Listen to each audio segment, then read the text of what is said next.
You are listening to Stories from the Heart, inspiring tales of life, love, and learning, presented by the Camarillo Healthcare District. In this episode, Dawn Smithfield shares a story about finding love later in life and the ups and downs of becoming caregivers for aging parents. I was single for a long time, and although I dated, relationships never seemed to be the right fit. I'd see other couples and wonder what was their secret when I couldn't find my Mr. Right. I had a job, friends, and volunteer work as a dog socializer trainer at the SPCA from where I adopted my dogs Jamie, a lab terrier, and Lulu, a collie mix.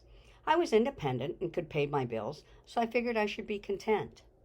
The first time I saw Freddie was at the Santa Monica Malibu Unified School District where we both worked. Tall and broad-shouldered with a long red ponytail, he was the locksmith and I was assistant to the CFO.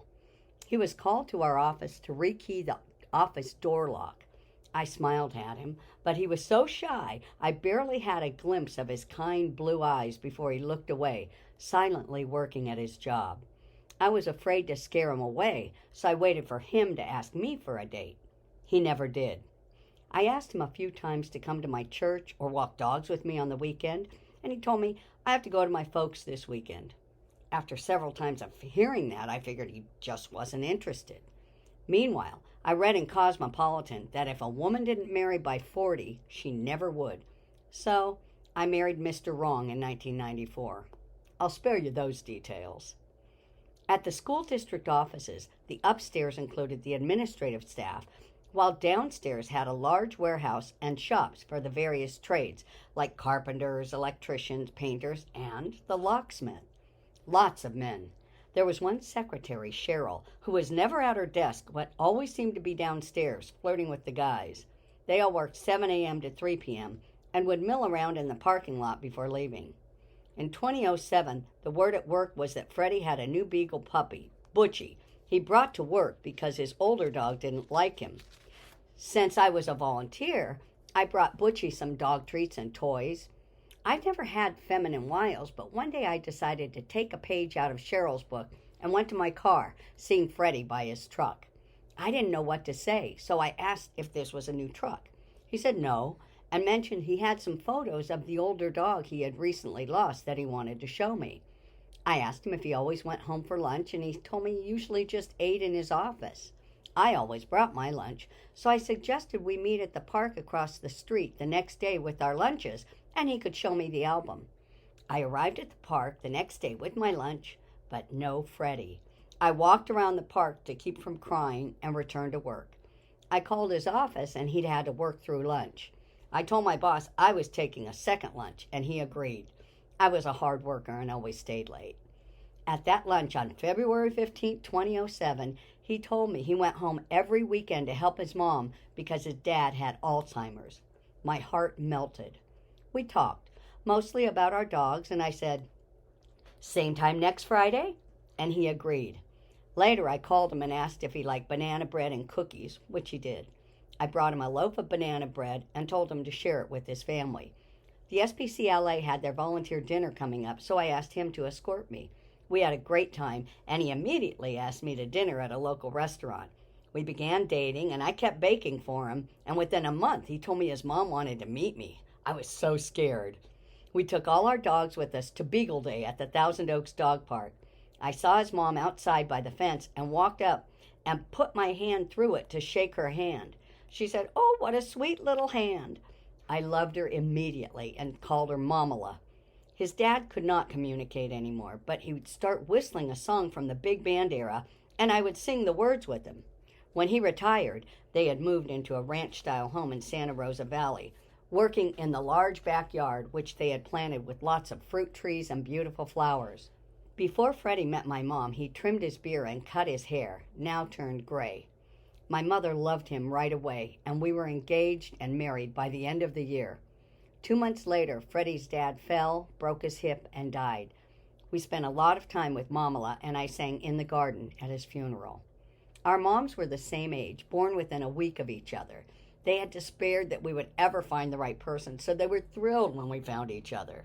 Now both widowed, they lived in 2 different counties but would visit each other, and we alternated our visits with them. We retired early, which allowed us to spend time with each of them, taking them to doctor appointments and helping with shopping, cooking, and cleaning. Both of our brothers are married with 4 children each, so we were the logical choice when they needed help after their various surgeries: knee replacements, breast cancer, mastectomy, neck, and rotator cuff surgeries. We were trained in what to do and complemented each other.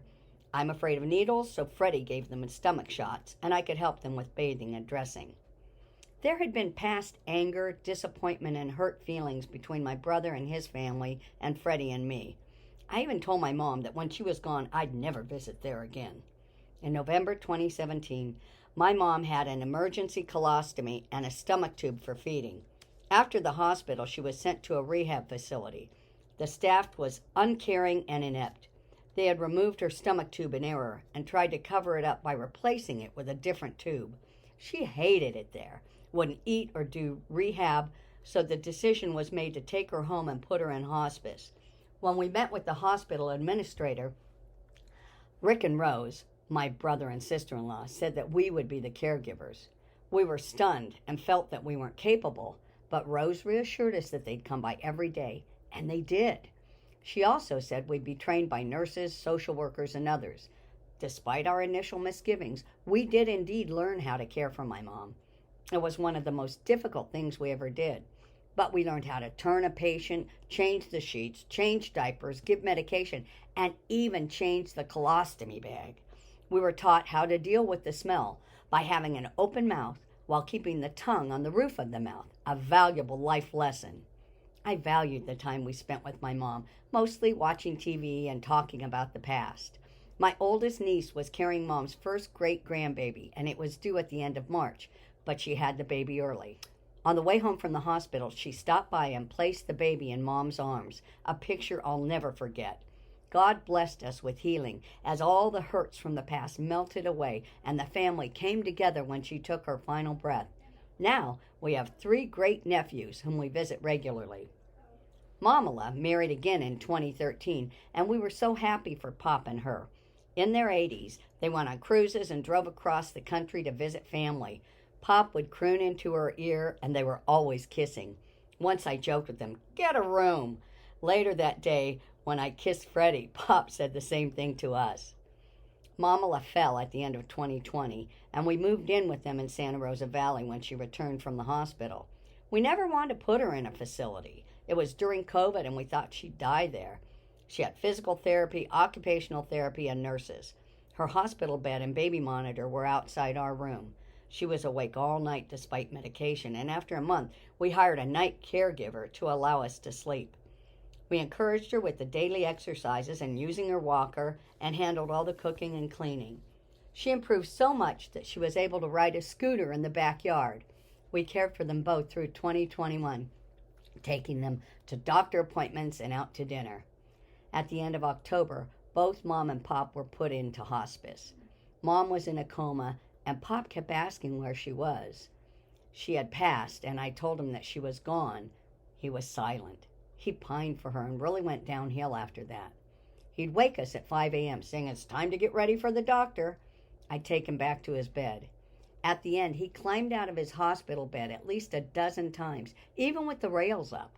The last night, he climbed out 5 times in one night, and we felt we couldn't do this anymore. God blessed us again when Pop's children arrived the next day and they took over from us. We slept all day. Pop passed just 10 days after Mom. I think she called him, and he went. Theirs was a true love story, and I am truly blessed for the time we were with them. We've been married nearly 17 years, loved and cared for our families and our dogs over that time. We now both have white hair, live in the Santa Rosa Valley home, and tend the fruit trees and beautiful flowers in the large backyard. Our dogs, Emmy Lou, Penny, who was Mom's, and Gracie, think they live in doggy Disneyland, chasing lizards, but luckily never catching them. The hardest thing we've ever had to do was say goodbye to all our loved ones, both 2- and 4-legged, when the time came. But being together has helped us to get through it. Our love story continues. Thank you for listening to Stories from the Heart, inspiring tales of life, love, and learning, presented by the Camarillo Healthcare District. If you would like to share your story, please visit camhealth.com and fill out our form under Share Your Story. You'll work with a storytelling coach to fine-tune your story for broadcast. We are looking for people to share health or caregiver journeys, to talk about personal experience, moments in time, and lessons learned while navigating life. These life stories will paint a visual picture with words. They should be 5 to 10 minutes long and must be primarily about the storyteller and their truths, experiences, and emotions.